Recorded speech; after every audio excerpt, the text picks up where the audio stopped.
At McGill, as in many other universities, the students put on a yearly review. We attended a rehearsal. Please, monsieur, this isn't a museum. We got Metricon to some car. Folks here are exactly as you see them. The plot concerns the relations between the American Army and the natives of Quebec. The Americans have come to Quebec to establish a missile base because the technicians they need are refused entry to the U.S. for once having worked for the Russians. The natives, they are astonished to find, are indistinguishable from themselves. Used to read the Bible only true, now we're getting more like you. Now it's Reader's Digest selection. You won't find no happy time here. We have changed since 15, 20 years. Even wrote the fashion election. You'll go crazy looking for tradition. You won't find it in my soda bar. Up to date, this is our mission. That's the way we are. That's the way we are. Hey, Cheryl,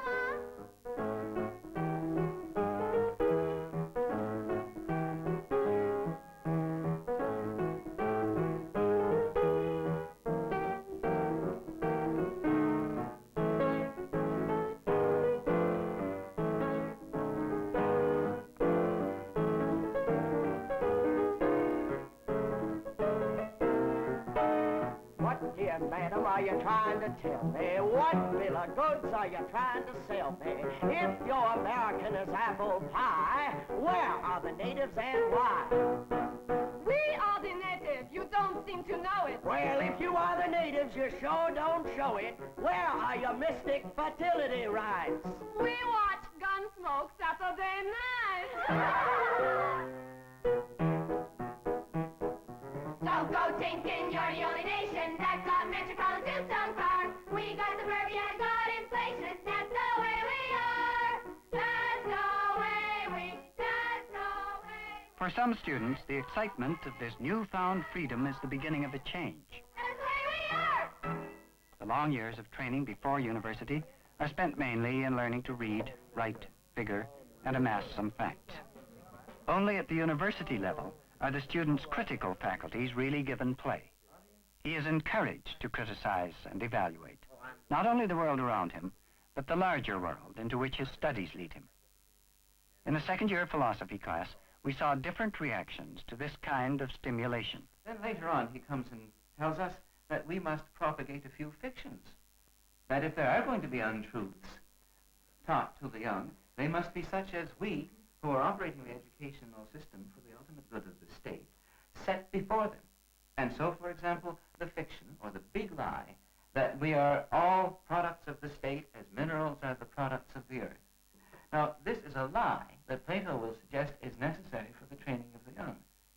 This does not suit our notion of education. We think we will educate by telling people truth from the outset. Who has some thoughts on this matter? That's exactly true, though, sir. We take for granted that the capitalist system is the best system, and we say, this is truth, everything else is a lie. And perhaps this is just as much of a lie as saying socialism or communism is the best system. So this is indoctrination with a lie that's of the same order with the lie that we're all made of base metals or noble metals that Plato suggests. Is this of the same kind, Mr. Horvath? I mean, it's true like in Russia, where they tell all these various lies, and it's the same true in our system, and it's true in Plato's system. Isn't the whole purpose of this is to establish a system and to keep the system perpetuating or building up the entropy in the system itself? Oh, are you suggesting that I am a slave of the establishment and that I am propagating as a teacher what is the official doctrine of the state in which we live? You both seem to be suggesting this. Someone defend me. I know. We'll hear Ms. Hyde. Hang on. Generally, sir. We'll hear Ms. Hyde. Well, sir, I would, from what I can see, we are indoctrinated, as it has been said before, but not by the education. Exactly. I don't You think don't come to the education university to get indoctrinated. You come to the university to get de-indoctrinated. Yes, that's one thing that I have noticed, that people have said to me, well, Russia is wrong and it's the wrong way to be. Well, I can't say that. I don't want to say that because I feel that my society has perhaps tried to hoodwink me, and Russia has tried to hoodwink the rest of us and her own people. But is but there I any- don't know, and I'd like to know for myself. Is there anybody in your society smart enough to hoodwink you as systematically and efficiently as apparently the Russians are hoodwinking their youngsters? No, because I still wonder. I mean, I won't accept it. We have no cause to promote such a system. I think this young lady here is an enigma in the sense that she is very unusual. This is not the predominance. This is not the predominant attitude of students in our university. Or of instructors in our university. Or of instructors. Yes, I quite agree. This is the whole point, that it is quite all right to sit here and discuss it. But let us try to go out into the more of the realistic world, and let's see how, if we spout our views, and we are in fairly influential positions, let us see what the reaction will be. And more than likely the reaction will be of a negative attitude. People are comfortable, complacent. They're at home with the issue, with the status quo, with the way things are. Well, how did they get to be that way? Were they indoctrinated into that condition? I don't think you're necessarily indoctrinated into that situation. It's just that it's the easy way to be. It's easy to be complacent. And it's comfortable to just sit back and relax and watch everybody else go after knowledge and after controversy. Don't tell me that a nation whose children of 15 and under spend 40 hours a week on the average viewing a television screen are not being most vigorously indoctrinated. Perhaps not systematically, but they're certainly being indoctrinated, and certainly by the capitalist system. Now, I think we'd all agree that this is not the way to educate people. I personally would be very much opposed to Plato.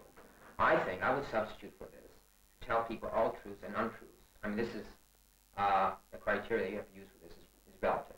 And how soon can you start? Now, here's the point. Here's the point. The point is, I would, if I was training youngsters in history in high school, as an example, well, I would make sure that on my staff, I would have a Marxist, I would have a Tactlist, and etc. I would have all these forms. At the high school level? At the high school level. Very interesting. I believe. I think I would. I think I would shift my classes to go to this one person who fervently believes in Marx, and this other person who might fervently believe in Adam Smith, and then I think the students would be better able to choose. Now, this in itself is not a panacea for all our educational ills, but nevertheless, I think it's a start. Yes, but would you have your Marxists and would you have your laissez-faireists actually giving polemics on their respective theories, or would you have them teaching history? No, I would have them giving polemics. I would not have the polemics. I would positively not have the polemics. But don't you feel that our whole system... For some students, this constant collision of new ideas is a challenging experience, boldly entered into. Hypotheses. Hypotheses. The first division of the divided line. Okay, so you go there and you... For many others, it is a confusing and upsetting experience after the certainties which were characteristic of their previous schooling. But Dr. Northrop Frye, principal of Victoria College, Toronto, and an eminent man of letters, feels that this is a necessary stage in the student's development. I'm afraid it is an essential part of the educating process. The educating process just can't go on until the mind gets unsettled, and very badly unsettled. The whole method of education that was laid down in the dialogues of Plato by Socrates is simply a mode of beginning by unsettling the mind. You begin by demonstrating to the student that he doesn't actually know what he's talking about, and that he uses words instinctively without the faintest notion of what they mean. By the time he's figured out what they mean, he has got a very much wider perspective on life, but that doesn't increase his security. It increases his feeling of doubts about the adequacy of what he knew before. It's the same in religion. All religions have tried to shock and unsettle the mind. They've always tried to make a monkey out of the reasoning intellect, either by putting faith above it or by some technique of paradox. And there doesn't seem to be any way of getting any further with the mind until a certain amount of tearing apart and reassembling is done. The beginning of the process, beginning to wonder if there aren't other societies, other ways of life, other forms of culture, other modes of experience and of knowledge and of apprehension, which are utterly different from anything that you've so far encountered. The first realization of that is bound to be unsettling. We frequently heard that students come to college to learn to think. What would you say to that? Well, I would be all in favor of learning to think if one takes certain precautions. The man in James Thurber's story, The Secret Life of Walter Mitty, was always assuring his wife that he was thinking, but what he was actually doing was simply mooning or daydreaming. And there are all kinds of mental processes which we call thought, which have nothing to do with thinking at all. And mooning and daydreaming and associating and worrying are some of the things that go on in our minds that have nothing whatever to do with thought. Thinking is not a natural process, and it's not something like eating or sleeping. It's a very difficult technique that has to be learned. I think you once used the phrase, difficult techniques that set one free. Would you explain what you meant by that, Dr. Fry? Well, there's a kind of half-baked notion in society that the untrained act is the free act. And I've never understood that feeling or that assumption.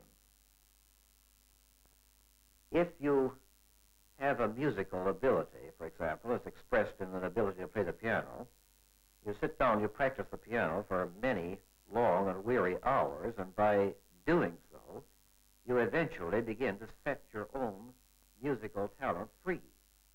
But you can only set your musical talent free as a result of relentless discipline and very hard work. And I can associate freedom only with a disciplined act. I don't see that free speech, for example, has anything to do with mumbling and grousing. I think free speech is pretty accurately disciplined speech. How would you say such disciplines are useful?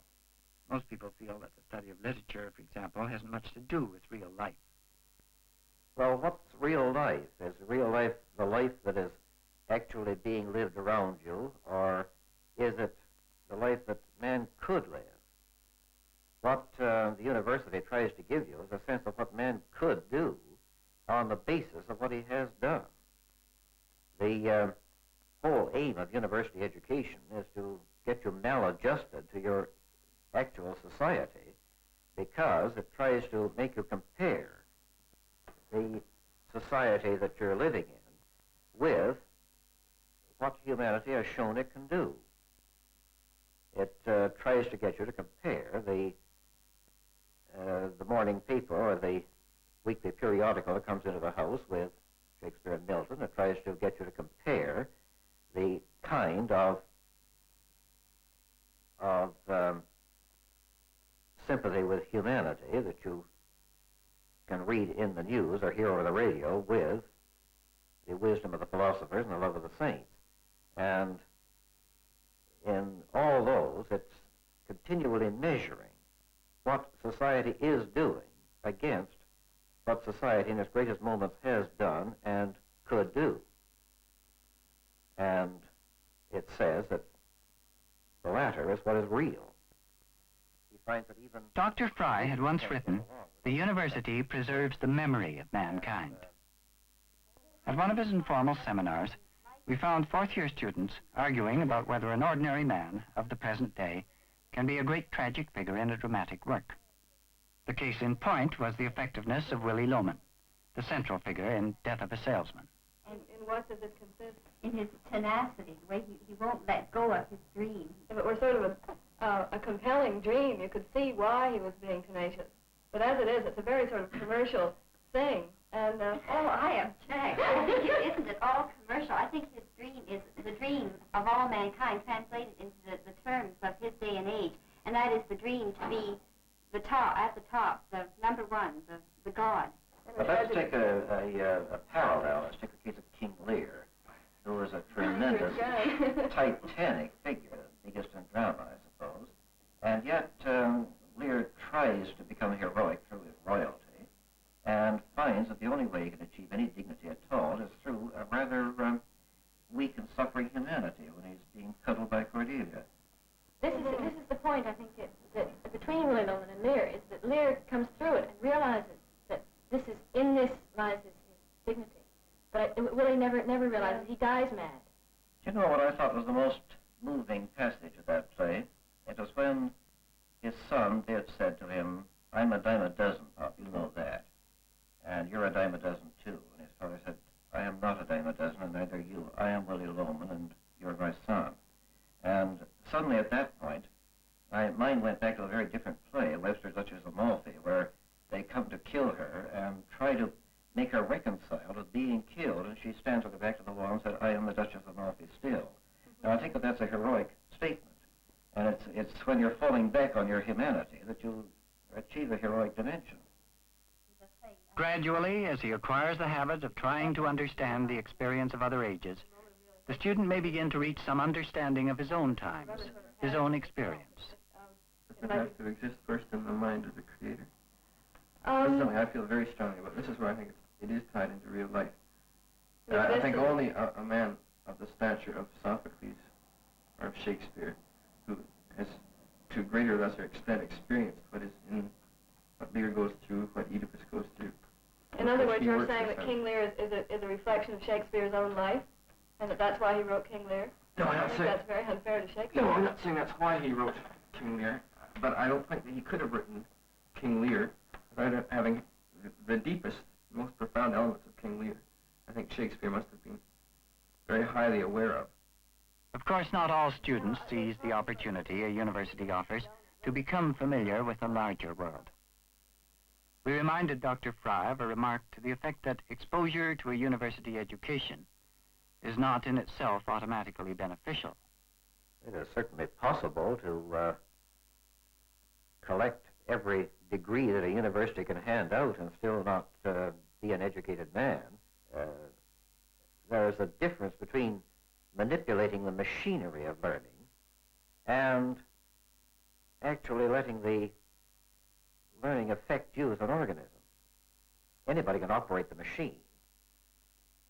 A reasonably bright student, whether he works hard or knows what he's, or cares about what he's doing at all, can usually get through his exams. He can usually get his degree and pass as an educated man. And there's no way of testing, no examination that was ever devised will ever find out whether the educating process has actually got into his soul or not. There are no instruments for diving that deeply. Only he knows that. But it's perfectly possible to run the machine of learning and pass your courses, get your exams, get your degree and so on, and still have nothing happen to you. Nothing happened to you. What do you think could happen?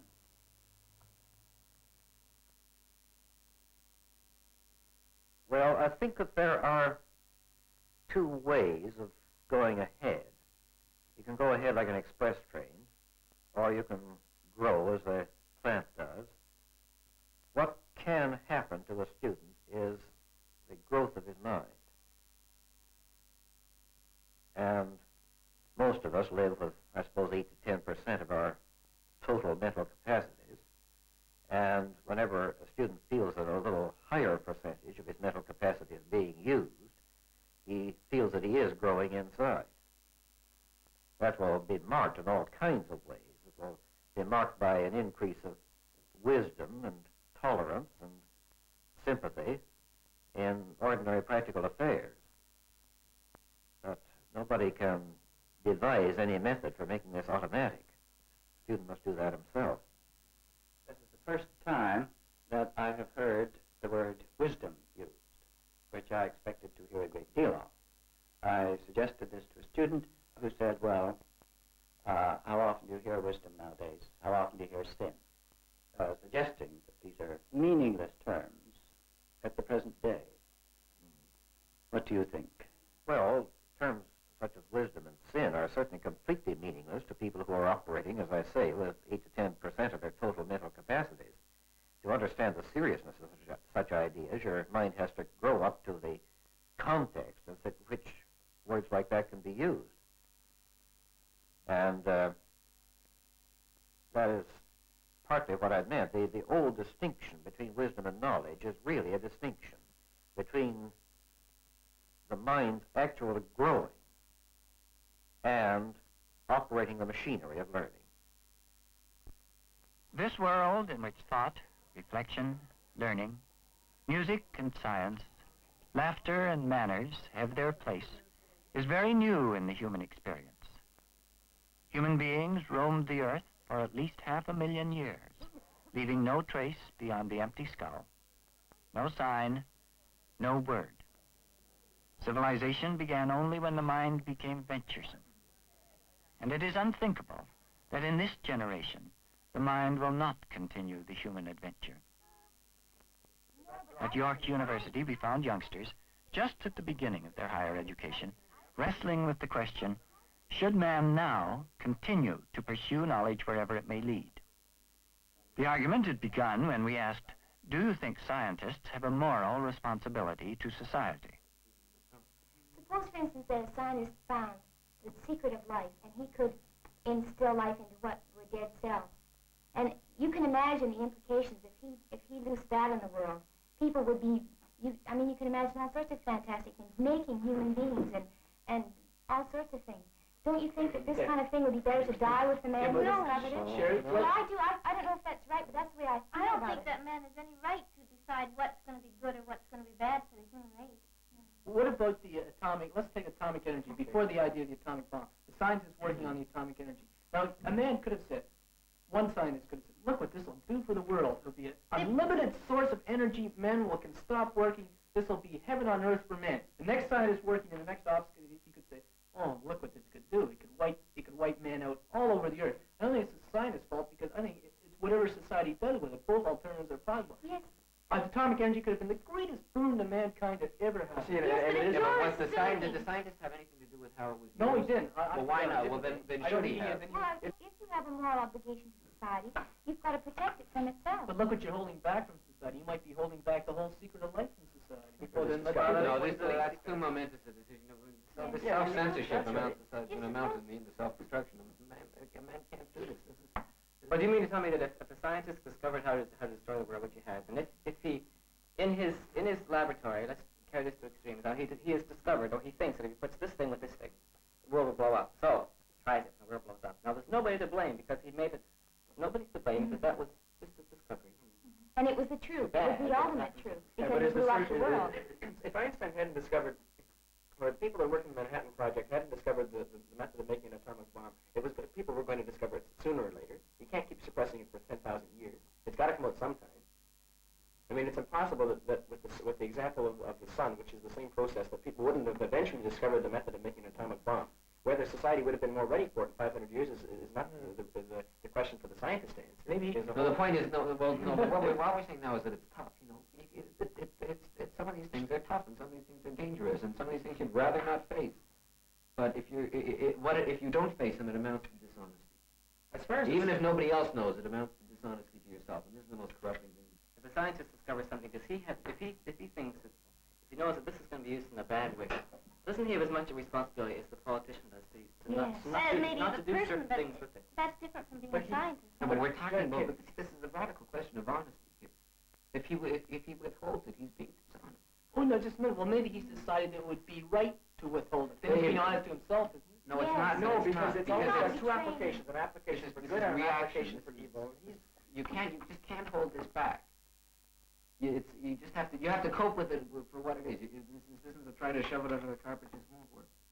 Well, a lot of our impulses we shove under the carpet Yes. till a certain age, till 18 or 19. Is that dishonesty?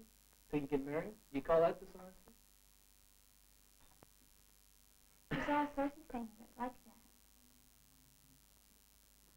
Well, Let's get back to the responsibility of the scientist to society. yeah. No, all these different And kinds then of... where's the thing you're going to explain unique with? And then you're going to go right back to... What will their university years do for these earnest, bright, exuberant youngsters?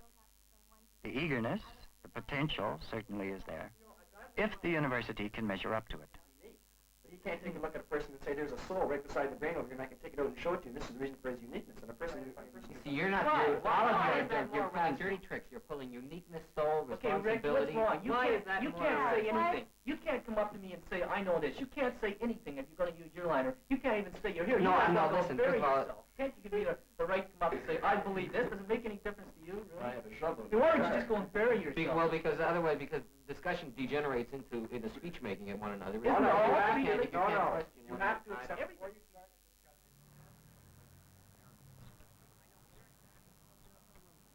A spring morning on the campus, final exams ahead, and for many that will be the end of it. But for those in whom the educating process has really taken hold, it will be only a beginning. A university's responsibility to its students and to society is more than solving problems of space, funds, facilities, or providing training in vocations. In a world of unprecedented possibilities and unprecedented dangers, the university's most essential and difficult job is what it has always been: how to prepare its students to live usefully and with wisdom.